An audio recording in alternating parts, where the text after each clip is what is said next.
ಹರೇ ಶ್ರೀನಿವಾಸ, ಗುರು ರಾಘವೇಂದ್ರ, ನನ್ನ ಆತ್ಮೀಯ ಅಧ್ಯಾತ್ಮ ಬಂಧುಗಳಾದ ದಾಸಾಹಿತ್ಯ ಪ್ರೇಮಿಗಳೆಲ್ಲರಿಗೂ ಕೂಡ ಅನಂತ ಶಿರಸಾಷ್ಟಾಂಗ ಪ್ರಣಾಮಗಳು. ಈಗ ನಾವು ಮಧ್ಯದಲ್ಲಿರುವ ವಲಯಗಳನ್ನು, ತ್ರಿಕೋಣವನ್ನು ಚೆನ್ನಾಗಿ ತಿಳ್ಕೊಂಡಿವೆ. ಮಧ್ಯದಲ್ಲಿರತಕ್ಕಂಥ ವಲಯ ಇದು ಆತ್ಮ ಸ್ವರೂಪ ದೇಹ. ತ್ರಿಕೋಣ ಎಂತಕ್ಕಂಥದ್ದು ಇದು ಲಿಂಗ ಶರೀರ ಅಂತ ತಿಳ್ಕೊಂಡಿವೆ. ಸೂರ್ಯ ಚಂದ್ರ ಅಗ್ನಿಗಳಿಂದ ಕೂಡಿಕೊಂಡಿರತಕ್ಕಂಥದ್ದನ್ನು ಅನಿರುದ್ಧ ಶರೀರ ಅಂತ ತಿಳ್ಕೊಂಡಿವೆ. ಅದರ ಮೇಲಿರತಕ್ಕಂಥ 12 ರಾಶಿಗಳಿಂದ ಕೂಡಿಕೊಂಡಿರತಕ್ಕಂಥ ಕಾಲಕ್ಕೆ ಸೂಚಕವಾಗಿರತಕ್ಕಂಥ ಈ ಚಕ್ರವನ್ನು ನಾವು ಸ್ಥೂಲ ಶರೀರ ಅಂತ ತಿಳ್ಕೊಂಡಿವೆ, ಅಂದರೆ ಪಂಚಭೌತಿಕ ಶರೀರ ಅಂತ ತಿಳ್ಕೊಂಡಿವೆ. ಇಂಥ ಚಿಂತನೆಯನ್ನು ಕೊಟ್ಟಿರ್ತಕ್ಕಂಥ ವಿಜಯಪ್ರಭುಗಳು ಏನು ಮಾಡಿದರು, ಇಲ್ಲಿಗೆ ನಿಲ್ಲದಲೇ ಮುಂದೆ 6 ಕೋಣಗಳಿಂದ 1 2 3 4 5 6 ಇಲ್ಲಿ ಕೂಡ ಅದು ನೋಡಿರಿ, 1 2 3 4 5 6 ಕೋಣಗಳಿಂದ ಕೂಡಿರತಕ್ಕಂಥ ಒಂದು 6 ಕಮಲ ಅಂದ್ಕೊಡೋದು ತಪ್ಪೇನಿಲ್ಲ. 6 ಕೋಣ ಅಂದರೂ ಒಂದೇ, 6 ದಳಗಳು ಅಂದರೂ ಒಂದೇ.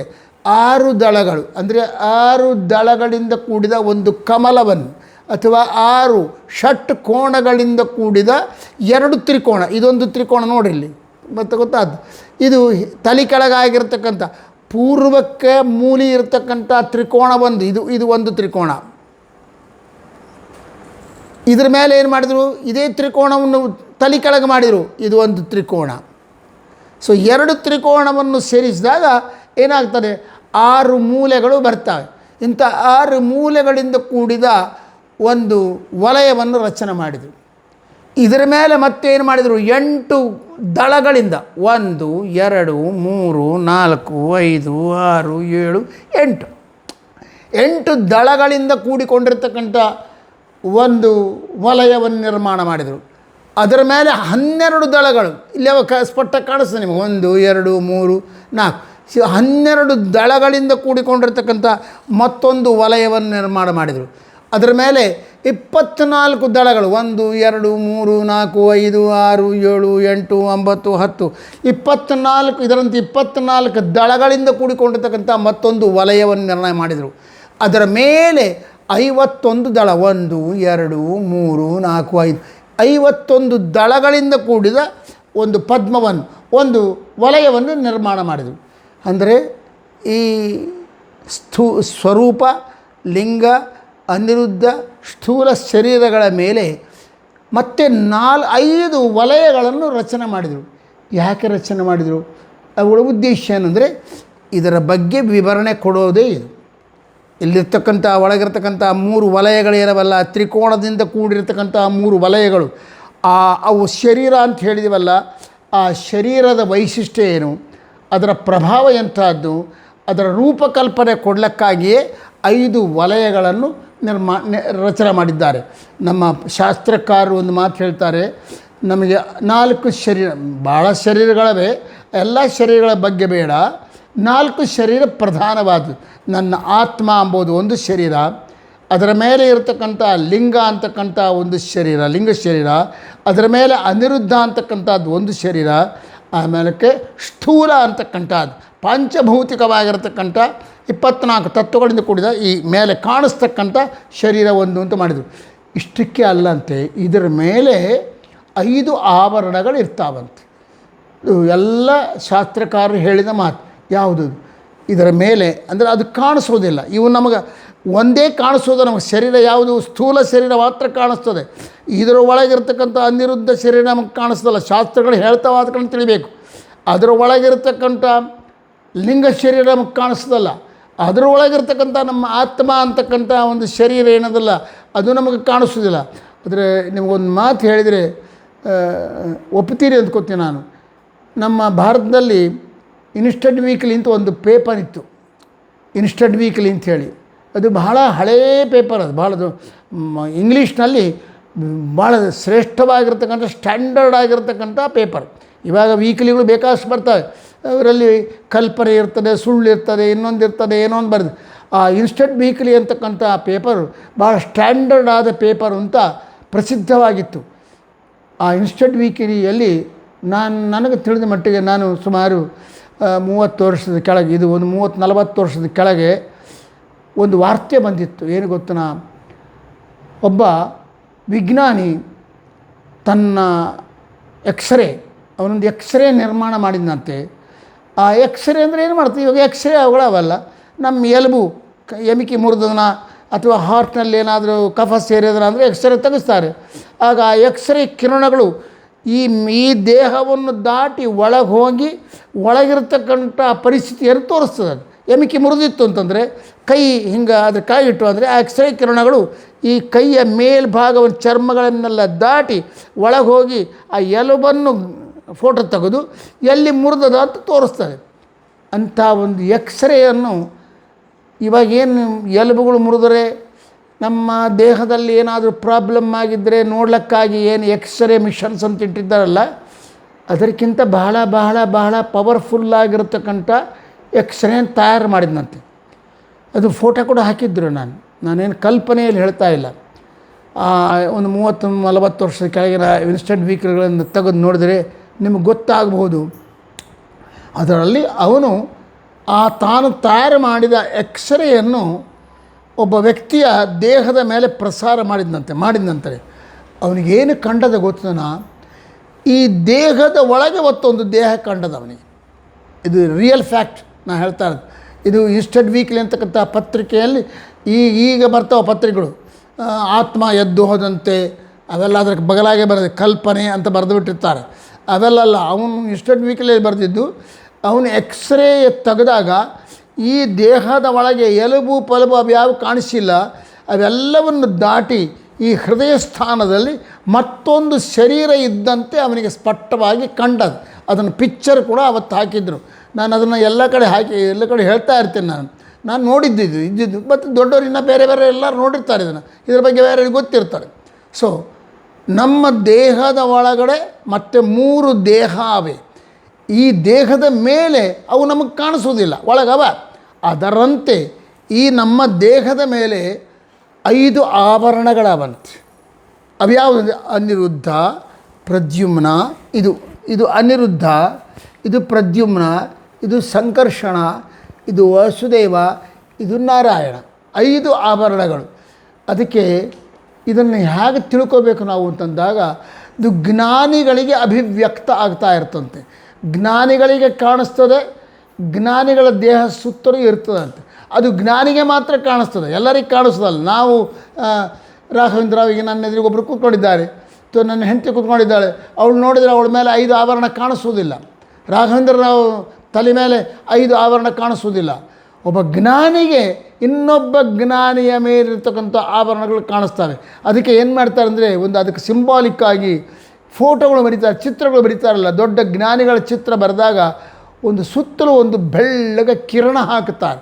ಆ ಕಿರಣ ಎಂಬುದೇ ಅದು ಒಂದು ಹಾಕಿರ್ತಾರೆ, ಬೆಳೆಯೋದು ಒಂದು ಹಾಕಿರ್ತಾರೆ.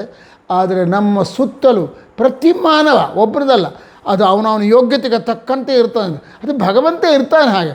ಈ ಬ್ರಹ್ಮಾಂಡ ನೋಡಿರಿ, ಒಂದೇ ಗುಡ್ಡಿ ಗುರ್ತಿಟ್ಕೊಡ್ರಿ, ಇದನ್ನು ಪಿಂಡಾಂಡ ಅಂತ ಕರೆದರು. ಈ ವಿಶ್ವ ಏನದಲ್ಲ, ವಿಶ್ವವನ್ನು ಬ್ರಹ್ಮಾಂಡ ಅಂತ ಕರೆದರು.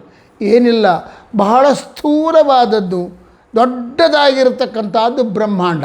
ನಾವಂದ್ರೆ ಏನು ಬ್ರಹ್ಮಾಂಡ ರೀ ಅಂತೀವಿ.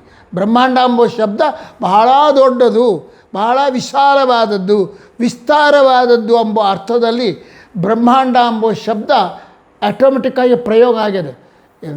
ಕೆಲವು ಶಬ್ದಗಳು ಏನಾಗಿಬಿಟ್ಟಾವೆ ಅಂದರೆ ಅಪಾರ್ಥಕ್ಕೊಳಗಾಗಿ ಬೇರೆ ಬೇರೆ ಅರ್ಥದಲ್ಲಿ ಬಂದುಬಿಟ್ಟಾವೆ. ನಾವಂತ ಏನು ಒಂದು ಯಾವುದೋ ವಸ್ತು ಕಳೆದು ಹೋಗ್ತದೆ, ಏನು ರೀ ವಸ್ತು ಹೋಯ್ತು, ಗೋವಿಂದ ರೀ ಅಂತಾರೆ. ಗೋವಿಂದ ಅಂತಂದರೆ ಅಲ್ಲಿ ಅವನು ಹೋಯಿತು ಅಂತಂಬ ಅರ್ಥದಲ್ಲಿ. ಗೋವಿಂದ ಅಂದರೆ ಹೋಯಿತು, ಇಲ್ಲ ನನ್ನ ಏನು ರೀ ಒಳ್ಳೆ ಮನೆಯಾಗಟ್ಟ ಬಂಗಾರದ ಬೆಟ್ಟಿಗಿಟ್ಟಿಡಿದೆ, ಅದು ಗೋವಿಂದ ಆಯಿತು. ಗೋವಿಂದ ಆಯಿತು ಅಂದರೆ ಏನು ಅರ್ಥ? ಭಗವಂತನಿಗೆ ಅರ್ಪಿತ ಆಯಿತು ಎಂಬ ಅರ್ಥದಲ್ಲಿ ಬಳಸಿರೋದಲ್ಲ, ಹೋಯಿತು ಎಂಬ ಅರ್ಥದಲ್ಲಿ. ಹಾಗೆ ಬ್ರಹ್ಮಾಂಡ ಎನ್ನುವ ಶಬ್ದ ಏನದಲ್ಲ, ಇದು ವಿಶ್ವವನ್ನು ಹೇಳ್ತಕ್ಕಂಥ ಶಬ್ದ. ಇದು 14 ಲೋಕಗಳಿಂದ ಕೂಡಿಕೊಂಡಿರ್ತಕ್ಕಂಥ ಪೃಥಿವಿಯಾದಿ ಪಂಚ ಆಭರಣಗಳಿಂದಲೂ, ಅದರ ಮೇಲೆ ಮನಸ್ತತ್ವ ಆಭರಣದಿಂದಲೂ, ಅಹಂಕಾರ ತತ್ವಾಭರಣದಿಂದಲೂ, ಮಹತ್ತತ್ವಾಭರಣದಿಂದಲೂ, ಅದರ ಮೇಲೆ ಅದ್ಭುತವಾಗಿರ್ತಕ್ಕಂಥ ಅವ್ಯಕ್ತ ತತ್ವಾಭರಣದಿಂದಲೂ, ಅದರ ಮೇಲೆ ಮತ್ತೆ 5 ಆಭರಣ. ಏನು ಗೊತ್ತನ? ಅನಿರುದ್ಧ, ಪ್ರದ್ಯುಮ್ನ, ಸಂಕರ್ಷಣ, ವಾಸುದೇವ, ನಾರಾಯಣ ಆಭರಣಗಳವ. ಅವು ಪ್ರಳಯದಲ್ಲಿ ಕೂಡ ಹೋಗೋದಲ್ಲ, ಮರಿ ಮಾಡಿರಿ ಇದನ್ನು. ಅದಕ್ಕೆ ನಮ್ಮ ಬ್ರಹ್ಮಾಂಡದ ಮೇಲ್ಭಾಗದಲ್ಲಿ ಪೃಥ್ವಿ ಆಭರಣ ಇದೆ. ಪೃಥ್ವಿ, ಜಲ, ಪೃಥ್ವಿ, ಅಪ್ಪು, ತೇಜೋ, ವಾಯು, ಆಕಾಶ 5 ಆಭರಣಗಳವೆ. ಈ 5 ಆಭರಣದ ಮೇಲ್ಭಾಗದಲ್ಲಿ ಮಹತ್ತತ್ವ, ಅದು ಮನಸ್ತತ್ವ ಆಭರಣ ಇದೆ. ಅದರ ಮೇಲೆ ಅಹಂಕಾರ ತತ್ವ ಆಭರಣ ಇದೆ. ಅದರ ಮೇಲೆ ಅವ್ಯಕ್ತ ಮಹತ್ತತ್ವ ಆಭರಣ ಇದೆ. ಅದರ ಮೇಲೆ ಅಹಂಕಾರ ತತ್ವಾಭರಣ ಇದೆ. ಅಂದರೆ ಈ ಬ್ರಹ್ಮಾಂಡ ಎಂಬುದು ಒಂದು ಗ್ಲೋಬ್, ಒಂದು ಗುಂಡಕ್ಕಿರ್ತಕ್ಕಂಥ 50 ಕೋಟಿ ವಿಸ್ತಾರವಾಗಿರ್ತಕ್ಕಂಥದ್ದು. ಇದು ಬ್ರಹ್ಮಾಂಡ ಅಂತಾರೆ. ಈ ಬ್ರಹ್ಮಾಂಡದ ಮೇಲೆ ಒಟ್ಟು 9, ಕೆಲವರು 9 ಅಂತ ಹೇಳ್ತಾರೆ, ಕೆಲವರು 8 ಅಂತ ಹೇಳ್ತಾರೆ. 9 ಎಂಬುದೇ ಅತ್ಯಂತ ಶ್ರೇಷ್ಠವಾದದ್ದು ಅಂತ ನನ್ನ ಅಭಿಪ್ರಾಯ. ವಿಜಯರಾಯರೇ ಮೊದಲಾಗಿರ್ತಕ್ಕಂಥ ಮಹಿತಾತ್ಮರು ತಮ್ಮ ಸೃಷ್ಟಿ ಪ್ರಕರಣ ಸುಳಾದಿಗಳಲ್ಲಿ ಇದನ್ನು ಸ್ಪಷ್ಟ ಮಾಡಿದ್ದಾರೆ. ಬೇರೆ ಬೇರೆ ಜ್ಞಾನಿಗಳು ಹೇಳಿದ್ದಾರೆ. ಸೊ ಆ 9 ಯಾವುವು? ಪೃಥ್ವಿ ಅಂದರೆ ಪಂಚಭೂತಗಳು, ಪೃಥ್ವಿ, ಅಪ್ಪು, ತೇಜಸ್ಸು, ವಾಯು, ಆಕಾಶ, ಇವುಗಳಿಗೆ ಸಂಬಂಧಪಟ್ಟ ಆಭರಣಗಳು 5. ಅದರ ಮೇಲೆ ಮನಸ್ತತ್ವ ಅಂತಕ್ಕಂಥ ಒಂದು ಆಭರಣ, ಅದರ ಮೇಲೆ ಅಹಂಕಾರ ತತ್ವದ ಆಭರಣ, ಅದರ ಮೇಲೆ ಮಹತ್ತತ್ವದ ಆಭರಣ, ಅದರ ಮೇಲೆ ಅವ್ಯಕ್ತ ತತ್ವದ ಆಭರಣ 9. ಇದು ಎಷ್ಟು ನಮ್ಮವರು ಪ್ರಾಕ್ಟಿಕಲ್ಲಾಗಿ ಇಟ್ಟಾರೆ ಗೊತ್ತನಾ? ಭಾಳ ದೊಡ್ಡ ನಮ್ಮ ಹಿರಿಯರು ಮಾಡಿದ ಉಪಕಾರ ಇಷ್ಟು ಅಂತ. ಅದ್ರ ಏನಾಗಿದೆ ನಮಗೆ, ಅದು ಯಾವುದ್ರ ಪರಿಚಯ ಬಿಟ್ಟುಬಿಟ್ಟಿವಿ, ಅದನ್ನು ಮರ್ತು ಬಿಟ್ಟಿವಿ. ಸುಮ್ಮನೆ ಅಂದು ಏನೋ ಕ್ರಿಯೆ ಮಾಡ್ತಾ ಇರ್ತೀವಿ ಅಷ್ಟೇ. ಏನು ಕ್ರಿಯೆ ಯಾಕೆ ಮಾಡ್ತೀವಿ ಗೊತ್ತಿಲ್ಲ. ದಾನ ಕೊಡ್ತೀವಿ ಹೊರತಾಗಿ ದಾನ ಯಾಕೆ ಕೊಡಬೇಕು, ಅದನ್ನು ಕೊಡುವಾಗ ಏನು ಚಿಂತನೆ ಮಾಡಬೇಕು ಅಂಬೋದು ಮರ್ತು ಬಿಟ್ಟಿವಿ ನಾವು. ದಾನ ಕೊಡೋದೊಂದು ಉಳ್ಕೊಂಡದು. ಹಲ್ಲು ತಿಕ್ಕಬೇಕೆಂಬುದು ಉಳ್ಕೊಂಡದಂತೆ. ಹಲ್ಲು ತಿಕ್ಕುವಾಗ ಅದೊಂದು ಕ್ರಿಯೆ, ಆ ಕ್ರಿಯೆಯನ್ನು ಭಗವಂತ ಮಾಡಿಸ್ತಾನೆ, ಅಲ್ಲಿ ಯಾರು ಚಿಂತನೆ, ಇವೆಲ್ಲ ಮರ್ತು ಬಿಟ್ಟಿವಿ. ಹಾಗೆ ದೇವರ ಪೆಟ್ಟಿಗೆ ಅಂತದ ನೋಡ್ರಿ ನೀವು, ಅದು ಎಷ್ಟು ಸುಂದರ ಅಡಿ ನಮ್ಮ ಅದರ ಚಿಂತನೆ. ದೇವರ ಪೆಟ್ಟಿಗೆಯನ್ನು ಬಿಚ್ಚೋದೇನದಲ್ಲ, ಅದು ಸೃಷ್ಟಿಕ್ರಮ ಅಂತ. ಅಲ್ಲಿ ಸೃಷ್ಟಿ ಚಿಂತನೆ ಮಾಡಬೇಕಂತ. ದೇವ್ರ ಪೆಟ್ಟಿಗೆ ಕಟ್ತೀವಲ್ಲ, ಪೂಜೆ ಎಲ್ಲ ಆದಮೇಲೆ ಮತ್ತೆ ದೇವ್ರ ಪೆಟ್ಟಿಗೆ ಇಟ್ಟು ಅದರಲ್ಲಿ ಎಲ್ಲ ಇಡ್ತೀವಲ್ಲ, ಇಡೋ ಕಾಲಕ್ಕೆ ಅದನ್ನು ಲಯ ಚಿಂತನೆ ಬರಬೇಕಂತ. ಎಷ್ಟು ಸುಂದರ ಅಡಿ. ಹೇಗೆ ಚಿಂತೆ ಬಿಚ್ಚುವಾಗ, ಅದಕ್ಕೆ ದೇವ್ರನ್ನ ಕಟ್ಟುವಾಗ ಹೇಗೆ ಕಟ್ಟಬೇಕಂತ ಗೊತ್ತನಾ? ಪೆಟ್ಟಿಗೆ ಇರ್ತದೆ, ಅದೇ ಬ್ರಹ್ಮಾಂಡ ಅಂತ. ಅದು ಪೆಟ್ಟಿಗೆ ನಾವೇನು ಮಾಡಿಕೊಂಡು ಕೃಷ್ಣಾಂಜನದ ಪೆಟ್ಟಿಗೆ ಮಾಡಿಕೊಂಡಿರ್ತೀವಲ್ಲ, ಅದು ಬ್ರಹ್ಮಾಂಡ ಅಂತ ಚಿಂತನೆ ಮಾಡಬೇಕಂತ. ಬ್ರಹ್ಮಾಂಡದ ಒಳಗೆ ಭಗವಂತ ಇಡಬೇಕು ನಾವು ಆ ವಿಗ್ರಹಗಳನ್ನು. ಹೇಗೆ ಇಡಬೇಕಂದ್ರೆ, ಮೊದಲು ಸಾಲಿಗ್ರಾಮಗಳು ಇಡಬಾರ್ದಂತೆ. ಏನು ಇಡಬೇಕು ಮೊದಲು ಒಳಗೆ? ನೀನು ಏನಾದರೂ ಎತ್ತಿಗಳ ಬೃಂದಾವನ ಇಟ್ಕೊಂಡಿದ್ದು, ಎತ್ತಿಗಳ ಬೃಂದಾವನ ಇಡಬೇಕು. ಅದರ ಮೇಲೆ ಒಂದು ಮತ್ತೆ ಲೇಯರ್, ಒಂದು ಬಟ್ಟೆ ಹಾಕಿ ಅದರ ಮೇಲೆ ಗರುಡ, ಶೇಷ, ರುದ್ರ ವಿಗ್ರಹಗಳಿಡಬೇಕು. ಅದರ ಮೇಲೆ ಮತ್ತೊಂದು ಬಟ್ಟೆ ಹಾಕಿ ವಾಯುದೇವರು, ಹನುಮಂತ ದೇವರ ವಿಗ್ರಹಗಳನ್ನು ಇಡಬೇಕು. ಅದರ ಮೇಲೆ ಬಟ್ಟೆ ಹಾಕಿ ಶಂಖ ಇಟ್ಟು, ಶಂಖದ ಬಗಲಲ್ಲೇ ಅದೇ ಅದು ಮತ್ತೆ ಬಟ್ಟೆ ಹಾಕಬೇಕಾಗಿಲ್ಲ, ಶಂಖದ ಪಕ್ಕದಲ್ಲೇ ಸಾಲಿಗ್ರಾಮಗಳನ್ನು ಇಡಬೇಕು. ಇದು ಯಾವಾಗ? ದೇವರ ಪೆಟ್ಟಿಗೆ ಕಟ್ಟುವಾಗ. ಅಂದರೆ ಇದಕ್ಕೆ ರಾಯರ ಬೃಂದಾವನ, ಗುರುಗಳ ಬೃಂದಾವನ ಇವೆಲ್ಲ ಕೂಡ ಕೆಳಗೆ ಬಂದವು. ಅದರ ಮೇಲೆ ಯಾರು ಬಂದರು? ಗರುಡ, ಶೇಷ, ರುದ್ರರು ಬಂದರು. ಅದರ ಮೇಲೆ ಮತ್ತೆ ಬಟ್ಟೆ ಹಾಕಿ ಅದರ ಮೇಲೆ ಹನುಮಂತ ದೇವರ ವಿಗ್ರಹಗಳು ಬಂದವು. ಅದರ ಮೇಲೆ ಶಂಖದಿಂದ ಕೂಡಿಕೊಂಡಿರತಕ್ಕಂಥ ಸಾಲಿಗ್ರಾಮಗಳು ಬಂದವು. ಈಗ ಪೆಟ್ಟಿ ತೆಗಿತೀರಿ ನೋಡಿರಿ, ತೆಗೆಯೋ ಕಾಲಕ್ಕೆ ಸೃಷ್ಟಿ ಚಿಂತನೆ ಅಲ್ವಾ? ಸೃಷ್ಟಿ ಚಿಂತನೆ ಹೇಗೆ? ಮೊದಲು ದೇವರು ಬರ್ತಾನೆ, ದೇವರು ಬಂದ ಮೇಲೆ ಆಮೇಲೆ ಲಕ್ಷ್ಮಿ. ಸೊ ನೀನು ಹೇಗೆ ಮುಚ್ಚಿಟ್ಟಿದ್ದಿ? ಕೆಳಗ ಗುರುಗಳನ್ನ ಇಟ್ಟಿದ್ದಿ, ಗರುಡ ಶೇಷನ ಮೇಲೆ ಇಟ್ಟಿದ್ದಿ, ಅದರ ಮೇಲೆ ಹನುಮಂತ ದೇವ್ರನ್ನ ಇಟ್ಟಿದ್ದಿ, ಅದ್ರ ಮೇಲೆ ಸಾಲಿಗ್ರಾಮ ಇಟ್ಟಿ. ಅದು ಕಾಣ, ಮೊದಲು ಸಾಲಿಗ್ರಾಮಗಳನ್ನು ತೆಗೆದಿರಬೇಕು. ಅಂದರೆ ಭಗವಂತನ ರೂಪಗಳು ಅಭಿವ್ಯಕ್ತವಾದವು ಅಂತ ಅರ್ಥ, ಅದು ಪ್ರಕಟವಾದವು. ಅದಾದಮೇಲೆ ಶಂಖ ತೆಗೆದಿಡಬೇಕಂತ, ಅದು ಲಕ್ಷ್ಮಿಯ ಪ್ರಾದುರ್ಭಾವ. ಅದಾದಮೇಲೆ ಹನುಮಂತ ದೇವರು ಅಂತ ಅಂಬೋದೇನದಲ್ಲ, ರುಜುಗಳಿಗೆ ಸಂಬಂಧಪಟ್ಟಿದ್ದು ಅವರು ಬಂದರು. ಗರುಡ, ಶೇಷ, ರುದ್ರರು ಅಂದರೆ ಎಲ್ಲ ದೇವತೆಗಳು ಬಂದರು, ಅದರಾಗ ಇನ್ಕ್ಲೂಡಿಂಗ್ ಇಂದ್ರ, ಕಾಮ ಎಲ್ಲರೂ. ಅಷ್ಟೆಲ್ಲ ಇಟ್ಕೊಬೋದಲ್ಲ, ಗರುಡ, ಶೇಷ, ರುದ್ರ ಇಟ್ಕೊಂಡಿರ್ತೀವಿ ಅವರು. ಅದರ ಕೆಳಗೆ ಯತಿಗಳು ಇಟ್ಟಿರ್ತೀವಲ್ಲ, ಆ ಯತಿಗಳು ಉಳಿದ ಎಲ್ಲ ದೇವತೆಗಳಿಗೆ ಸಿಂಬಾಲಿಕ್ಕಾಗಿ. ಇದು ಸೃಷ್ಟಿಕ್ರಮ. ಬಿಚ್ಚುವುದು, ಮುಚ್ಚುವುದೇನದಲ್ಲ, ಅದು ಲಯ. ಲಯ ಆಗೋ ಕಾಲಕ್ಕೆ ಮೊದಲು ದೇವರೇ ಲಯ ಆಗೋಲ್ಲ. ಫಸ್ಟು ತತ್ವಾಭಿಮಾನಿ ದೇವತೆಗಳನ್ನು ಮುಣುಗಿಸ್ತಾನೆ. ಆಮೇಲಕ್ಕೆ ವಾಯುದೇವರು, ಆ ವಾಯುದೇವರು ಆದಮೇಲೆ ಲಕ್ಷ್ಮಿ, ಅವರೆಲ್ಲರನ್ನು ತಗೊಂಡು ಪರಮಾತ್ಮನ ಉದರದಲ್ಲಿಡ್ತಾಳೆ. ತಾನು ಭಗವಂತನ ಆಲಿಂಗನ ಮಾಡಿಕೊತಾಳೆ, ಆಕೆಗೆ ಅದೇ ಲಯ. ಆಮೇಲೆ ಭಗವಂತ ಒಂದು ಸಣ್ಣ ಮಗುವಾಗಿ ಮಲ್ಕೊಂಡ್ಬಿಡ್ತಾನೆ ಬಾಲದಲ್ಲಿ.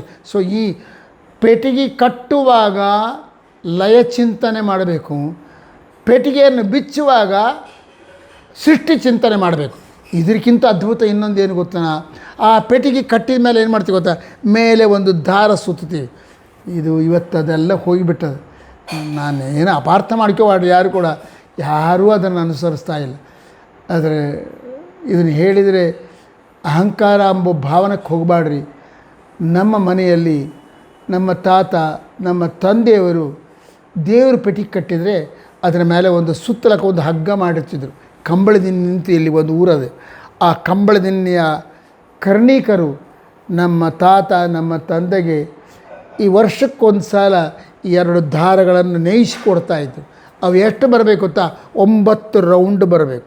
ಯಾತ್ರ ಮೇಲೆ ಆ ಪೆಟ್ಟಿಗೆಗೆ 1 2 3 ಹಿಂಗೆ 9 ರೌಂಡ್ ಸುತ್ತಿ ಪೆಟ್ಟಿಗೆಯನ್ನು ಪೆಟ್ಟಿಗೆಯನ್ನು ಏನಂತ ಹೇಳಿ ನಾನು ಈಗಾಗಲೇ ನಿಮಗೆ ಅದು ಬ್ರಹ್ಮಾಂಡ ಅಂತ ಹೇಳಿ, ಬ್ರಹ್ಮಾಂಡದ ಒಳಗೆ ಭಗವಂತನೆಲ್ಲ ಇಟ್ಟಿವಿ ಲಯ ಚಿಂತನೆ ಮಾಡಿ. ಆ ಬ್ರಹ್ಮಾಂಡದ ಮೇಲೆ ನವಾವರಣಗಳವೆ ಅಂತಂಬೋದಕ್ಕಾಗಿ ಹಗ್ಗವನ್ನು 9 ರೌಂಡಾಗಿ ಸುತ್ತಾ ಇದ್ದರು. ಆದರೆ ಒಂದ್ರ ಮೇಲೆ ಒಂದು ಅಲ್ಲಿರೋದು, ಇಲ್ಲಿ ಒಂದ್ರ ಮೇಲೆ ಒಂದು ಹೇಗೆ ಮಾಡ್ಲಿಕ್ಕೆ ಬರ್ತದೆ, ಒಂದ್ರ ಬಾಗಲಾಗ ಒಂದು ಅಂತೇಳಿ 9 ರೌಂಡ್ಗಳಲ್ಲಿ ಸುತ್ತಾ ಇದ್ದರು. ಇದು ನಮ್ಮ ಪ್ರಾಚೀನರು ನಮಗೆ ಮಾಡಿಕೊಟ್ಟಿರ್ತಕ್ಕಂಥ ಉಪಕಾರ. ಅಂದರೆ ನಮ್ಮ ಜೀವನದಲ್ಲಿ ನಾವು ಮಾಡುವ ಕೆಲಸದಲ್ಲಿ ಆಧ್ಯಾತ್ಮಿಕತೆಯನ್ನು, ಭಗವಂತನ ಚಿಂತನೆಯನ್ನು, ಭಗವಂತನ ಕ್ರಿಯೆಗಳನ್ನು, ಭಗವಂತನ ಗುಣಗಳನ್ನು ಅನುಭವ ಮಾಡಲಿಕ್ಕಾಗಿ ಮಾಡಿಕೊಟ್ಟಿರ್ತಕ್ಕಂಥದ್ದು. ಸೊ ಈ ನಮ್ಮ ಈ ದೇಹಗಳೇನವಲ್ಲ, ಈ ದೇಹಗಳ ಮೇಲೆ 5 ಆಭರಣಗಳಿವೆ. ಹೇಗೆ ಬ್ರಹ್ಮಾಂಡದ ಮೇಲೆ 9 ಆಭರಣ ಅವನು, ಅದೇ ಪ್ರಕಾರ 5 ಆ 9 ಆಭರಣದ ಮೇಲೆ ಅನಿರುದ್ಧ, ಪ್ರದ್ಯುಮ್ನ, ಸಂಕರ್ಷಣ, ವಾಸುದೇವ, ನಾರಾಯಣ ಅಂತ ಆಭರಣ ಅದು. ಸೊ ಅದು ಬ್ರಹ್ಮಾಂಡ ದೊಡ್ಡದಾಗಿರತಕ್ಕಂಥದ್ದು. ಇದು ಪಿಂಡಾಂಡ, ಇದಕ್ಕೆ ಸಣ್ಣದು. ಅದಕ್ಕೆ ಅದು ಬ್ರಹ್ಮಾಂಡದಲ್ಲಿ ಏನೇನದು, ಪಿಂಡಾಂಡದಲ್ಲಿ ಎಲ್ಲವೂ ಅದೇ ಅದ. ಅಲ್ಲಿ ಸ್ಥೂಲ ರೂಪದಲ್ಲಿ ಅದೇ, ಇಲ್ಲಿ ಸೂಕ್ಷ್ಮ ರೂಪದಲ್ಲಿದೆ. ಇಲ್ಲಿ ನಮಗೆ ಕಾಣಿಸೋದಿಲ್ಲ ಮಹತ್ತತ್ವ ಆಗಲಿ ಅಹಂಕಾರ ತತ್ವ, 24 ತತ್ವಗಳಿಂದ ಕೂಡಿದ್ದು ಈ ದೇಹ. ಆದರೆ ಈ ದೇಹದಲ್ಲಿ ಅವುಗಳ ಅವೇ ಎಂಬ ಪರಿಚಯ ಕೂಡ ನಮ್ಗೆ ಆಗೋದಿಲ್ಲ, ನಮ್ಗೆ ಗೊತ್ತಾಗೋದಿಲ್ಲ. ಜ್ಞಾನಿಗಳಿಗೆ ಮಾತ್ರ ಗೊತ್ತಾಗ್ತದೆ. ಅವರು ನಿತ್ಯದಲ್ಲಿ ಧ್ಯಾನ ಮಾಡ್ತಾ ಇರ್ತಾರೆ, ಮಾನಸಿಕ ಪೂಜಾ ದುರಂಧರರಾಗಿರ್ತಾರೆ. ಅದ ಕಾರಣ ಅವರಿಗೆಲ್ಲವೂ ಗೊತ್ತಾಗ್ತಾರೆ. ಬ್ರಹ್ಮಾಂಡದಲ್ಲಿ ಎಲ್ಲವೂ ಸ್ಥೂಲವಾಗಿರ್ತವೆ, ವಿಶಾಲವಾಗಿ ವಿಸ್ತಾರವಾಗಿರ್ತದೆ. ನಮ್ಮ ದೇಹದಲ್ಲಿ ಪೃಥ್ವಿ ಅದೇ, ನಮ್ಮ ದೇಹದಲ್ಲಿ ಜಲ ಅದೇ, ನಮ್ಮ ದೇಹದಲ್ಲಿ ವಾಯು ಅದೇ, ಅಗ್ನಿ ಅದೇ, ಆಕಾಶ ಅದೇ, ಎಲ್ಲ ಅದೇ. ಬ್ರಹ್ಮಾಂಡದಲ್ಲಿ ದೊಡ್ಡದು ವಿಶಾಲವಾದ ರೀತಿಯಲ್ಲಿ. ಅದು ಕಾರಣ ಅದನ್ನು ಬ್ರಹ್ಮಾಂಡ ಅಂತ ಕರೆದ್ರು, ಇದರ ಪಿಂಡಾಂಡ ಅಂತ ಕರೆದ್ರು. ಬ್ರಹ್ಮಾಂಡದ ಈ 9 ಆಭರಣಗಳ ಆ ಕಡೆ ಏನದ, ಅನಿರುದ್ಧ ಆಭರಣ, ಪ್ರದ್ಯುಮ್ನ, ಸಂಕರ್ಷಣ, ವಾಸುದೇವ, ನಾರಾಯಣ ಆಭರಣಗಳಿದ್ದಂತೆ ನಮ್ಮ ದೇಹದ ಮೇಲೆ ಕೂಡ 5 ಆಭರಣಗಳಿವೆ. ಅವ್ಯಾವು ಅನಿರುದ್ಧ, ಪ್ರದ್ಯುಮ್ನ.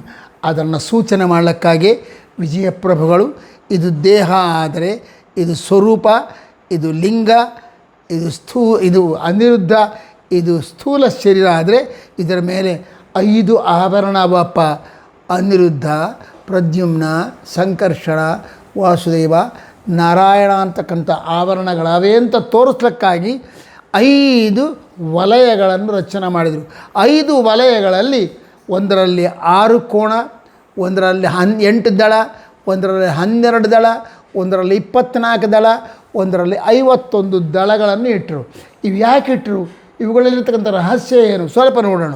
ಹೌದ್ರಿ, ನೀವು ಇದು ಅನಿರುದ್ಧಾಭರಣ ಅಂತ ಹೇಳಿದ್ರಿ, ಇದು ಪ್ರದ್ಯುಮ್ನಾಭರಣ, ಇದು ವಾಸುದೇವಾಭರಣ. ಅಲ್ಲ, ಅನಿರುದ್ಧ, ಪ್ರದ್ಯುಮ್ನ, ಸಂಕರ್ಷಣ, ವಾಸುದೇವ, ನಾರಾಯಣಾಭರಣ ಅಂತ ಹೇಳಿದ್ರಲ್ಲ. ಮತ್ತು ಅಲ್ಲಿ ಅನಿರುದ್ಧ ಇವೆಲ್ಲ ಬರಿಬೇಕಾಗಿತ್ತಲ್ಲ, ಬರೆದಿಲ್ಲಲ್ಲ. ಇಲ್ಲಿ ವಿಷ್ಣು ಬರೆದಾರಿಲ್ಲಿ. ಈ 6 ಕೋಣಗಳಿಂದ ಕೂಡಿಕೊಂಡಿರ್ತಕ್ಕಂಥ 1 2 3 4 5 6ರಲ್ಲಿ ಏನದ ಗೊತ್ತನ, ವಿಷ್ಣು ಭಗವಂತನ ವಿಷ್ಣುವಿನ ಹೆಸರು ಅದಲ್ಲಿ ವಿ ಷ ಣ ವೇ ನ ಮಹ ಅಂತ ಬರೆದಾರೆ. ಅದರ ಮೇಲೆ ಇಲ್ಲಿ ಮೂಲೆಗಳಲ್ಲಿ ಈ ಒಂದೊಂದು ಕೋಣಗಳ ಮಧ್ಯದಲ್ಲಿರುವ ಖಾಲಿ ಭಾಗದಲ್ಲಿ ಬೇರೆ ಬೇರೆ ವಿಷಯ ಬರೆದಿದ್ದಾರೆ. ಈ ಮೇಲೆ 8 ದಳದಿಂದ ಕೂಡಿದ್ದು, ಅದರಲ್ಲಿ ಏನು ಮಾಡಿದ್ರು ಗೊತ್ತಾ, ಓಂ ನಮೋ ನಾರಾಯಣಾಯ ಓಂ ಅಂಬೋ 8 ಅಕ್ಷರಗಳನ್ನು ಬರೆದಿದ್ದಾರೆ. 8 ದಳ 8 ಅಕ್ಷರ.